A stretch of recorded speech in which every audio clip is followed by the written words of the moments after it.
বছরের শুরুতে শিক্ষার্থীদের হাতে সব বই দিতে না পারায় দুঃখ প্রকাশ করেছেন শিক্ষা উপদেষ্টা অধ্যাপক ওয়াহিদ উদ্দিন মাহমুদ।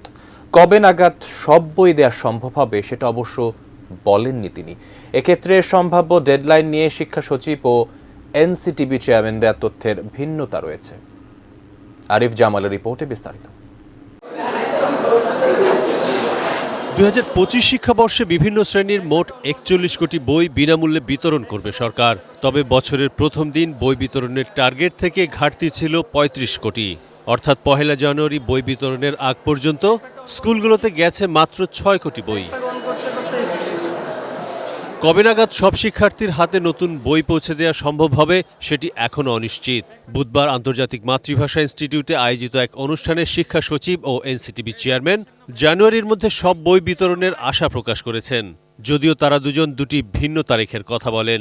আড়াই মাসে ৪৪১টি বই পরিমার্জন করতে হয়েছে বলে জানান তারা। জানুয়ারির ৫ তারিখের মধ্যে প্রাথমিকের বাকি সকল বই, ১০ তারিখের মধ্যে মাধ্যমিকের প্রায় ৮টি বই এবং ২০ তারিখের মধ্যে সকল বই যাবে। আমরা সকল বই নিয়ে এই পহেলা জানুয়ারিতে সকল স্কুলে পৌঁছতে পারিনি, কিন্তু আমরা চেষ্টা করেছি যে প্রতিটি জেলার প্রতিটি উপজেলার কিছু কিছু শিক্ষার্থী যেন আজকের দিনে তারা বই পায়। কারণ আমরা জানি যে শিক্ষার্থীরা প্রথম দিনে স্কুলে আসে বই নেওয়ার জন্য। তবে আমরা এই প্রতিশ্রুতি দিচ্ছি যে এই জানুয়ারি মাসের ৩০ তারিখের মধ্যে আমরা চেষ্টা করছি যে কিভাবে সকল বই পৌঁছে দেওয়া যায়। অ্যান্টিব্যাকটেরিয়াল অ্যাডিটিভ যুক্ত সেরা ওয়াটার ট্যাঙ্ক বিশুদ্ধ পানিতে ব্যাকটেরিয়া জন্মাতে দেয় না।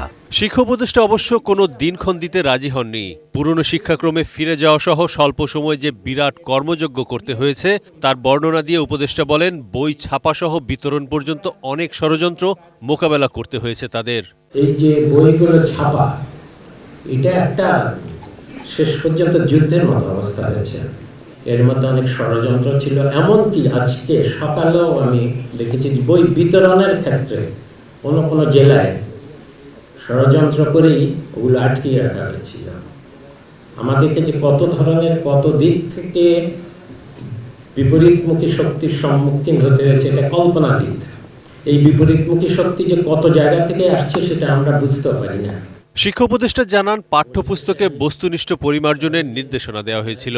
বইগুলোতে দলীয় রাজনীতির বাইরে নিরপেক্ষতার ছাপ যেন থাকে সেটা নিশ্চিত করা হয়েছে। তাই সঙ্গত কারণেই পাঠ্যপুস্তক পরিবর্তন করতে হয়েছে।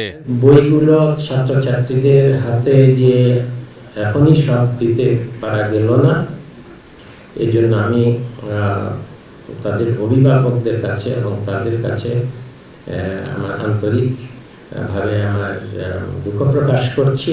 অনেক পরিবর্তন হলেও শিক্ষার্থীদের পড়াশোনার ধারাবাহিকতায় কোনো সমস্যা হবে না বলে মন্তব্য করেছেন শিক্ষা উপদেষ্টা।